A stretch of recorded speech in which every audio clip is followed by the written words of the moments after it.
Shalom, shalom, bien-aimés de Dieu.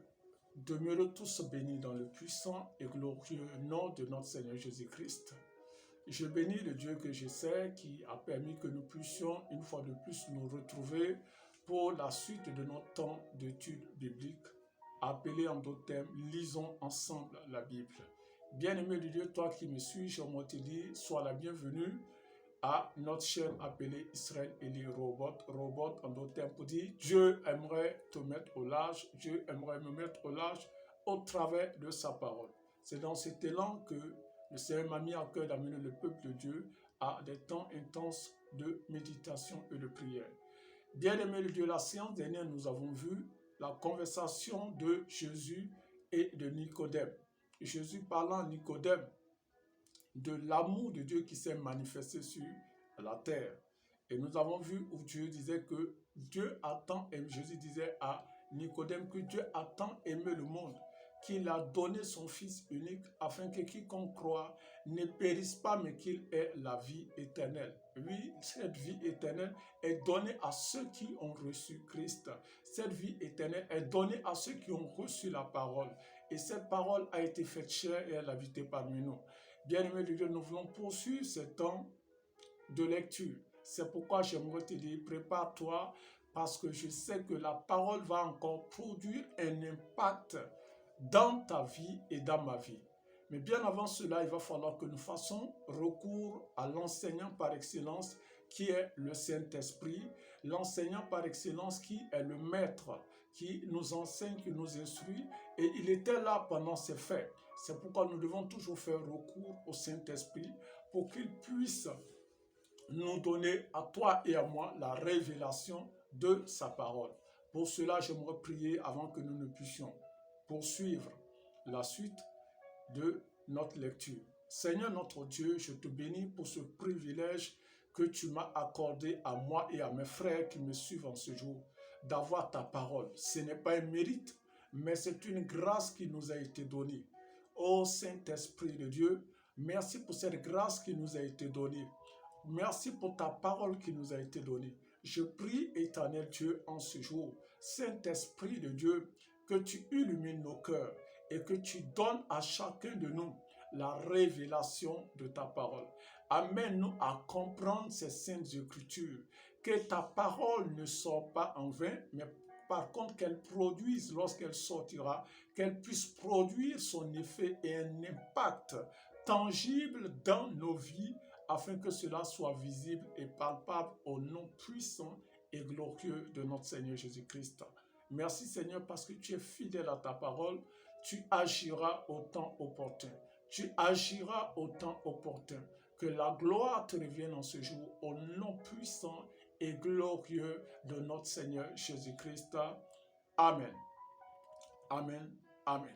Que Dieu bénisse sa parole.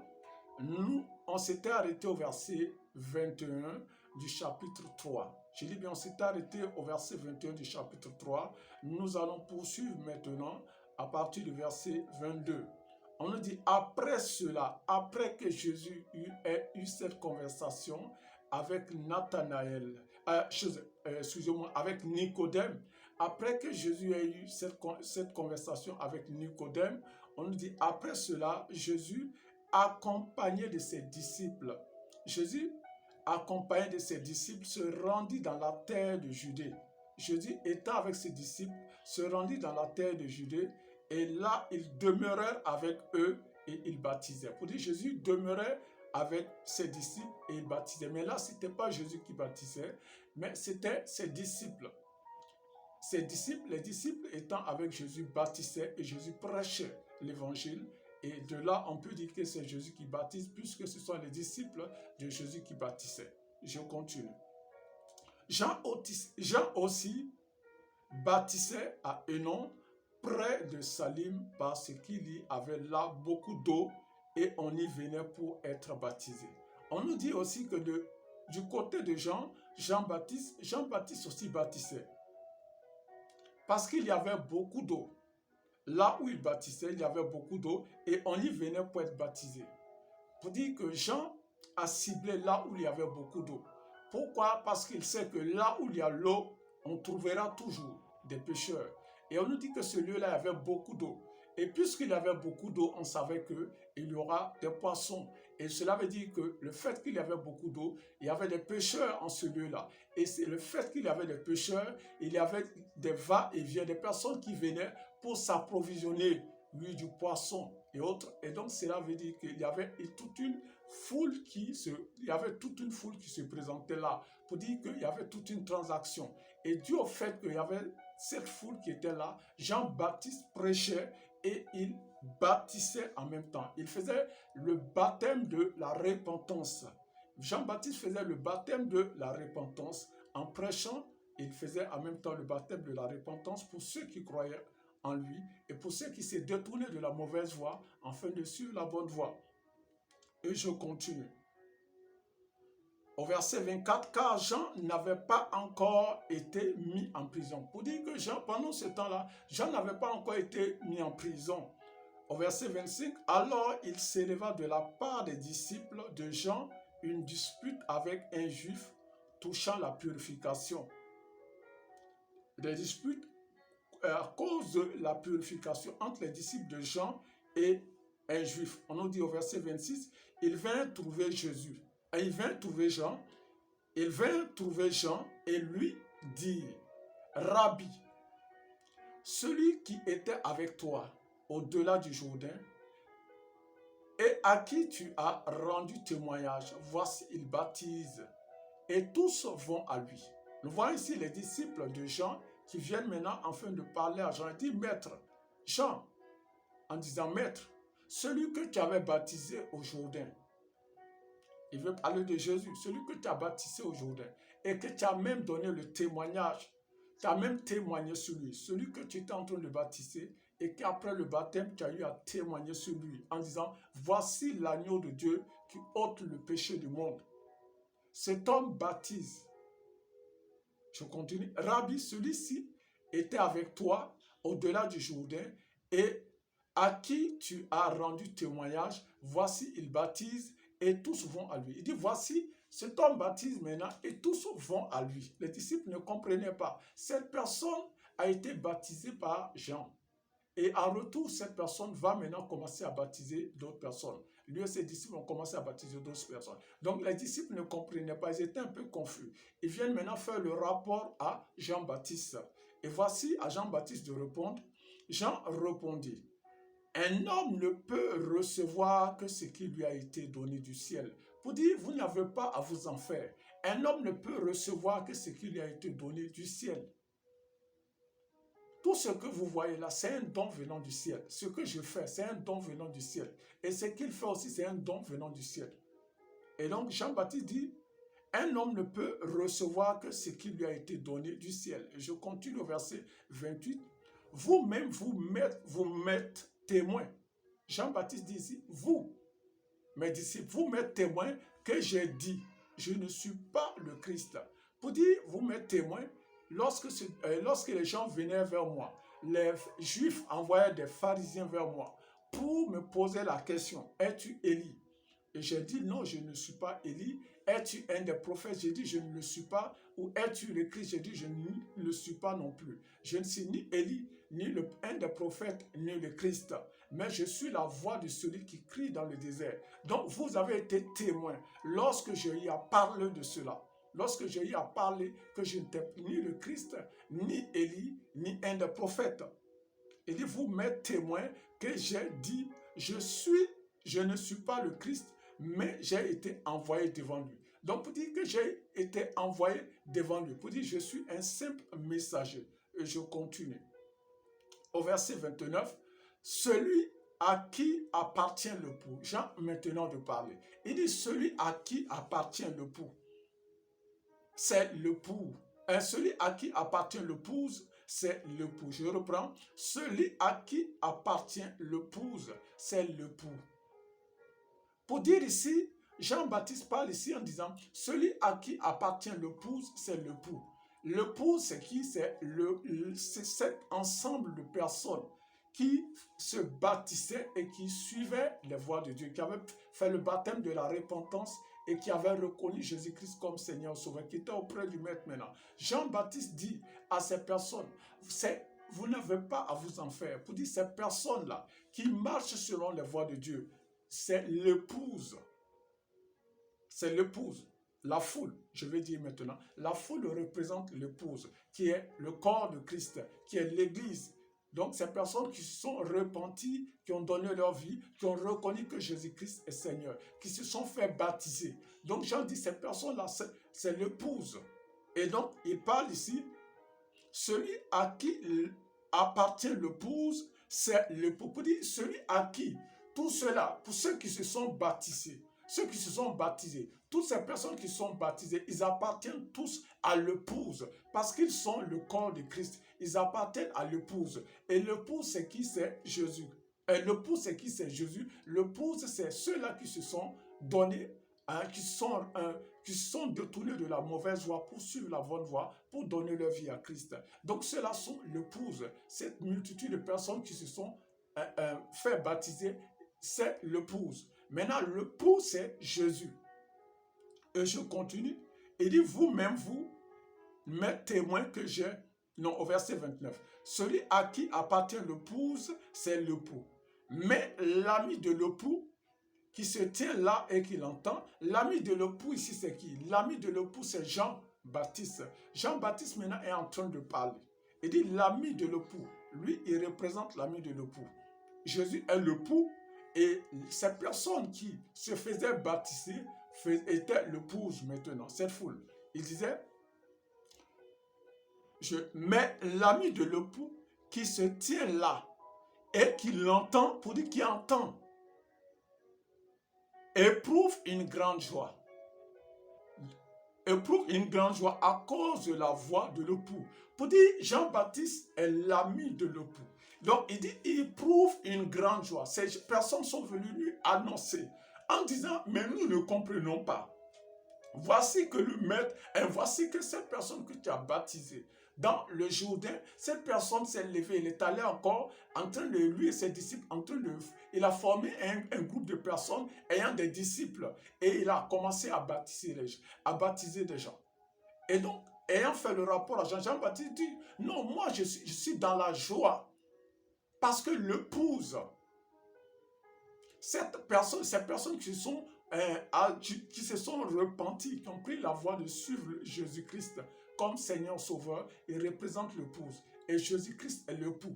Et moi, étant l'ami, je suis dans la joie. Pour dire, Jean-Baptiste disait à ses disciples qu'il était dans la joie d'entendre cette bonne nouvelle. Mais par contre, pour les disciples, c'était comme si c'était une mauvaise nouvelle. C'était comme si c'était une rébellion de la part de Jésus. Gloire à Dieu. Mais nous voyons ici que Jean-Baptiste dit qu'il est dans la joie d'entendre que Jésus baptise. Il est dans la joie d'entendre que Jésus fait le baptême, baptise ceux-là qui viennent à lui. Gloire à Dieu. Je continue. Que Dieu bénisse sa parole. Il dit, mais l'ami de l'époux qui se tient là et qui l'entend éprouve une grande joie à cause de la voix de l'époux. Pour dire que Jean-Baptiste dit, lui étant l'ami de l'époux, il éprouve une grande joie à cause de la voix de l'époux. Donc la voix de l'époux qui est le fait que Jésus prêche, Jésus annonce l'évangile. C'est la voix de l'époux, Jésus est l'époux. Donc Jean-Baptiste est dans la joie d'entendre que Jésus baptise. D'entendre que Jésus fait, et les disciples de Jésus amènent les gens à se baptiser. Donc Jean-Baptiste est dans la joie. Par contre, les disciples voyaient cela comme et avaient commencé à interpréter cela sous une autre forme. Pensant qu'en disant cela, Jean-Baptiste allait s'énerver. Non, mais Jean-Baptiste dit ça, c'est une joie pour moi. C'est une joie pour moi. Puisque cette foule ne m'appartient pas, mais elle appartient à Christ. Elle appartient à l'époux. Je continue. Que Dieu bénisse sa parole. Aussi cette joie qui est la mienne est parfaite. Pour dire aussi cette joie qui est la mienne, elle est parfaite. C'est une joie parfaite. Je continue au verset 30. Il faut qu'il croisse. Pour dire, il faut que cet homme croisse. Il faut que Jésus croisse et que je diminue. Il faut que Jésus croisse et que moi, je diminue. Et n'oubliez pas que Jean-Baptiste a dit que je ne suis pas digne de délier la courroie de ses souliers. Je continue au verset 31. Celui qui vient d'en haut est au-dessus de tout. Celui qui vient d'en haut est au-dessus de tout. Celui qui est de la terre est de la terre. Pour dire que Jésus, Jean veut amener les gens à comprendre que Jésus vient d'en haut. Mais par contre, lui, il est de la terre. Puisque Jean-Baptiste est né d'une femme et d'un homme. Mais par contre, Jésus est né d'une femme, mais pas d'un homme. Pour dire la puissance du Saint-Esprit est descendue sur Jésus, sur Marie, et elle a enfanté. C'est pourquoi l'ange a dit, la puissance du Saint-Esprit te couvrira, et tu enfanteras un fils, et tu l'appelleras Emmanuel, pour dire Dieu parmi nous. Donc, il est d'en haut, et il est descendu d'en haut pour manifester l'amour de Dieu. Gloire à Dieu, je continue. Mais Jean-Baptiste, il est de femme. Et il est de la terre parce qu'il est né d'une femme et d'un homme. Et je continue. Et celui qui vient d'en haut est au-dessus de tout. Celui qui est de la terre est de la terre. Et il parle comme étant de la terre. Celui qui vient du ciel est au-dessus de tout. Pour dire celui qui vient du ciel est au-dessus de tout. Celui qui est descendu d'en haut, c'est Jésus. Celui qui est de la terre, c'est Jean-Baptiste. Et Jésus est descendu du ciel et c'est lui maintenant qui joue maintenant son rôle sur la terre. Parce que tout pouvoir lui a été donné. Et je continue. Ce qui vient du ciel est au-dessus de tout. Pour dire ce qui vient du ciel est au-dessus de tout. Au verset 32, il rend témoignage de ce qu'il a vu et entendu. Pour dire, cette personne rend témoignage de ce qu'il a vu et entendu. Et personne ne reçoit son témoignage. Jésus a rendu témoignage, mais personne ne croit en ce. Peu de personnes croient en son témoignage. Il y a beaucoup qui ne croient pas au témoignage de Jésus. Je continue. C'est pourquoi quand il a dit, si vous ne mangez de ma chair et que vous ne buvez de mon sang, vous ne pouvez pas être mes disciples. Les gens ont commencé à dire, non mais cet homme-là, il est fou. Comment est-ce qu'un homme peut manger comment est-ce qu'un homme peut nous donner sa chair et son sang? Gloire à Dieu. Et nous voyons là que Jésus avait parfaitement raison. Et je continue au verset 33. Celui qui a reçu son témoignage a certifié que Dieu est vrai. Pour dire, celui qui a reçu le témoignage, celui qui a reçu le témoignage a certifié que Dieu est vrai. Celui qui a reçu le témoignage de Jésus a certifié que Dieu est vrai. Je continue. Car celui que Dieu a envoyé dit les paroles de Dieu. Pour dire, celui que Dieu a envoyé dit les paroles de Dieu. Et nous voyons un des envoyés de Dieu, c'est les prophètes. Les prophètes sont des envoyés de Dieu. Et ils ne parlent pas d'eux-mêmes, mais ils parlent de la part de Dieu. C'est pourquoi il dit, car celui que Dieu a envoyé dit les paroles de Dieu, parce que Dieu ne lui donne pas l'esprit avec mesure. Et ici, on parle maintenant de Jésus. Pour dire que Dieu ne donne pas à Jésus l'esprit avec mesure. Il a reçu la plénitude de l'esprit. Il a reçu la plénitude du Saint-Esprit. La preuve en est que, en premier lieu, lorsqu'il a été baptisé par Jean, l'Esprit de Dieu est descendu sur Jésus sous une forme de colombe. Et après cela, l'Esprit de Dieu l'a conduit. Lorsque nous faisons recours à Luc chapitre 4 au verset 1, on nous dit que Jésus fut conduit par l'Esprit, ou dire le Saint-Esprit, dans le désert afin d'être tenté. Et après qu'il a été conduit par le Saint-Esprit, au verset 14 du même chapitre de Luc 4, on nous dit que Jésus fut revêtu, en revenant du désert, il fut revêtu de la puissance de l'Esprit de Dieu. Pour dire le revêtement du Saint-Esprit. Gloire à Dieu. Et je continue. On dit que parce que Dieu ne lui donne pas l'Esprit avec mesure. Dieu ne lui donne pas l'Esprit avec mesure, mais Jésus était rempli à 100% de l'Esprit de Dieu. Et personne d'autre ne peut être rempli à 100% comme Jésus. Il a été la seule personne qui a été remplie à 100% et la dernière. Nous recevons, mais nous recevons en partie. Nous recevons l'Esprit, mais nous recevons en partie. C'est pourquoi vous ne verrez pas une personne ayant tous les dons de l'Esprit. Nous pouvons avoir une partie et d'autres une autre partie. C'est difficile à ce que nous puissions voir. Et je dirais même impossible de voir une personne ayant tous les dons. Ayant tous les dons. Donc, c'est Jésus seul qui avait tous les dons, tous les 9 dons. Et je continue. On dit, le Père aime le Fils et il a remis toutes choses entre ses mains. Le Père aime le Fils et il a remis toutes choses entre ses mains. Le Père Dieu aime le Fils et il a remis toutes choses entre tes mains. Pouvoir et domination, tout a été remis à Jésus-Christ. Tout lui a été remis. Et je continue au verset 36, on dit, celui qui croit au Fils a la vie. Pour dire, celui qui croit au Fils, Jésus-Christ a la vie éternelle. Et celui qui ne croit pas au Fils ne verra point la vie. Pour dire, celui qui croit au Fils a la vie éternelle, mais celui qui ne croit pas au Fils n'aura point la vie. Et cette vie, c'est laquelle? C'est la vie éternelle. Mais la colère, pour dire maintenant, cette personne qui ne croit pas au Fils, non seulement n'a pas la vie éternelle, mais ce qui est encore dommage est qu'il verra la colère de Dieu demeurer en lui.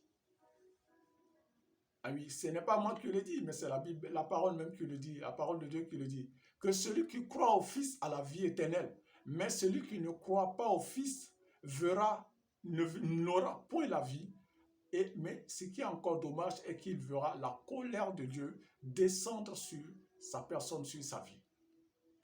Bien-aimé de Dieu, Dieu t'a tant aimé, il m'a tant aimé, à tel point qu'il nous a donné son Fils unique pour que nous, si nous croyons réellement en lui, que nous ayons la vie éternelle. Et cette vie éternelle déjà se manifeste sur cette terre avant que nous ne soyons dans les cieux, avant que nous ne partions dans les cieux.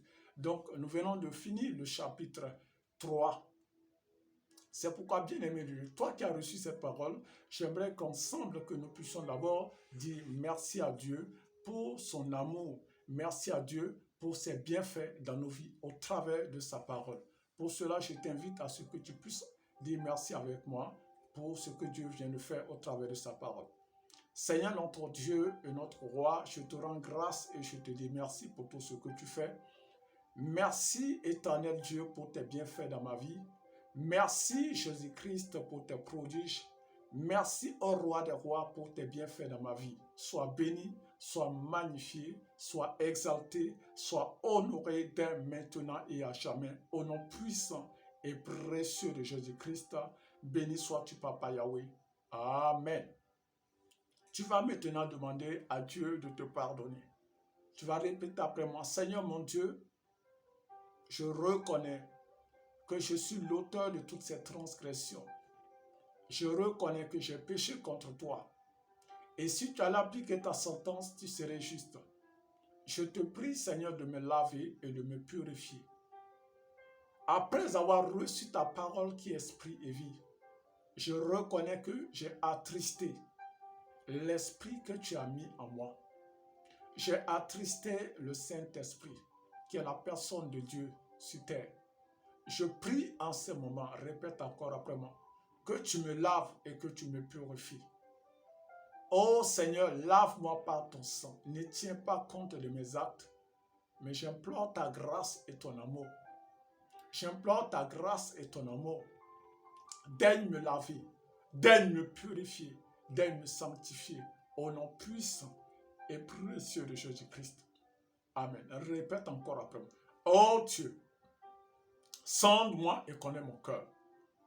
Éprouve-moi et connais mes pensées. Regarde, Seigneur. Regarde, éternel Dieu. Regarde, Jésus-Christ.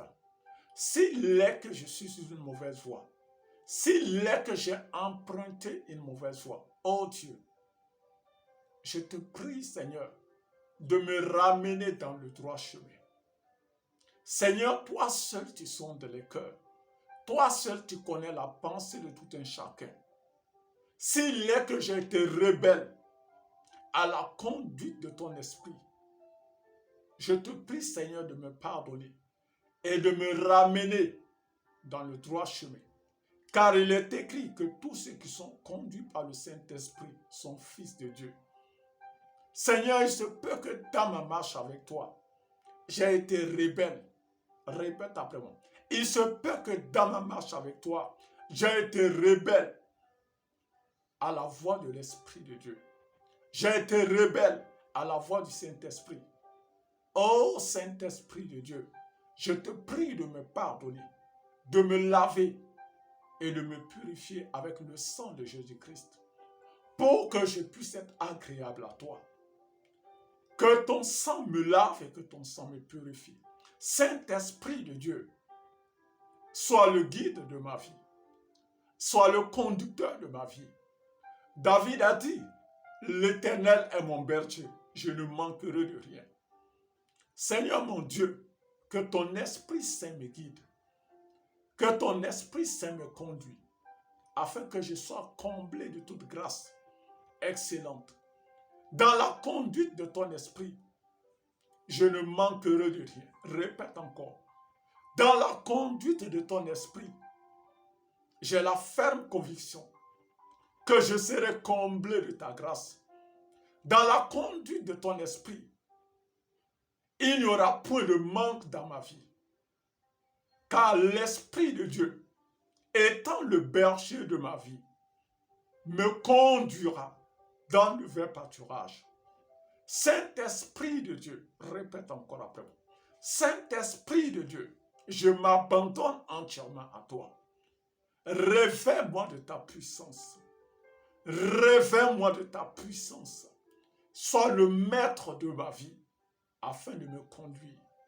Au nom puissant et précieux de Jésus-Christ, je me tiens sur la base de la parole et je déclare que ma vie en Christ fait de moi maintenant une personne victorieuse.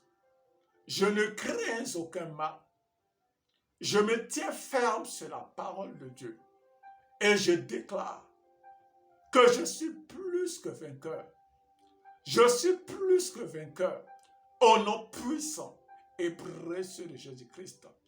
Éternel Dieu, je m'abandonne entièrement à toi.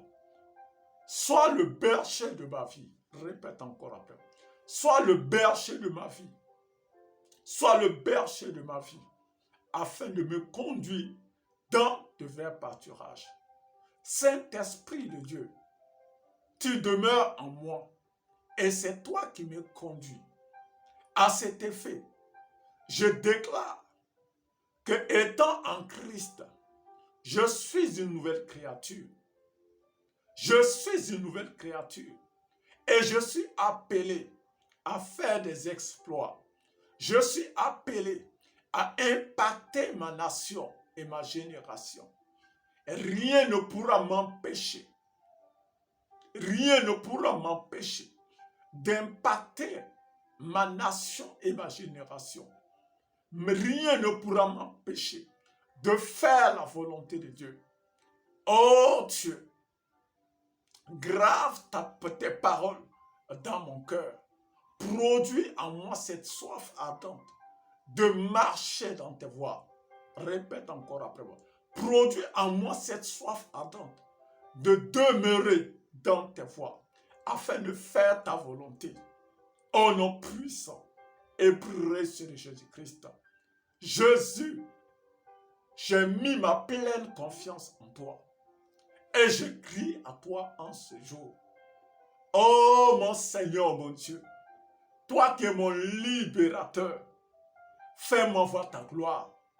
Répète encore après moi. Seigneur mon Dieu, fais-moi voir ta gloire. De jour comme de nuit, fais-moi voir ta gloire. Que ta gloire luise dans ma vie pour que je puisse être un des témoins au nom puissant et précieux de Jésus-Christ. Amène-moi à être un de tes témoins. Oui, des témoins de l'évangile. Que je puisse prêcher l'évangile là où tu voudras. Car cela est ta volonté, Seigneur. Et lorsque je serai dans ta volonté, je serai comblé de tous les biens. Lorsque je serai dans ta volonté, dans ta parfaite volonté, je serai comblé de toutes les grâces. Oh Seigneur Jésus, déverse ta grâce, répète après moi. Déverse ta grâce dans ma vie. Déverse ta grâce dans ma vie. Déverse ta grâce dans ma vie. Au nom puissant et précieux de Jésus-Christ. Seigneur mon Dieu, je m'abandonne entièrement à toi. Répète après moi. Je m'abandonne entièrement à toi. Et je sais que tu es là pour me donner la victoire en tout temps. Au nom puissant et précieux de Jésus-Christ. Amen. Amen. Amen. Père éternel, je te rends grâce pour tout ce que tu fais. Je te rends grâce parce que ta parole est esprit et vie. Et cette parole que nous avons reçue en ce jour produira un impact dans la vie de ceux qui l'ont reçue. C'est pourquoi, Seigneur, je viens te rendre grâce. Parce que ta parole nous donne la joie. Ta parole nous donne le bonheur.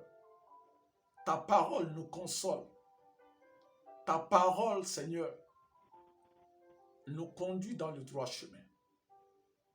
Seigneur, je prie que cette parole ait un impact dans la vie de tous ceux qui l'ont reçue et que cela devienne un témoignage palpable pour la seule gloire de ton Saint-Nom, au nom puissant et glorieux de notre Seigneur Jésus-Christ. Amen. Amen. Amen. Bien-aimés de Dieu, nous sommes au terme de notre live. Que au travers de la parole, que le Seigneur vous amène tous au large, qu'il nous amène tous au large. Et chaque fois que d'ici là, nous allons encore nous retrouver pour la suite. C'était votre serviteur, le pasteur Israël Eli. Shalom.